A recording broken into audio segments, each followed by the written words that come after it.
How to add Airy animation in Wix Studio. So you can actually add it in your image, button, as well as text. For this case, I'll add it into this button. So just select that button and click onto this open inspector icon that we can see right here. Click onto this lightning icon in order to open the animations and effects. So the actual area animation is available into the entrance as well as hover options.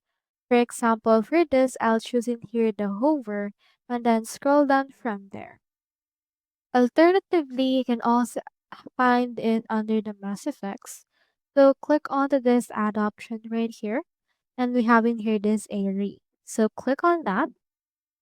Then from in there, click onto this adjust animation in order to adjust the angles, distance, pointer velocity, and the likes.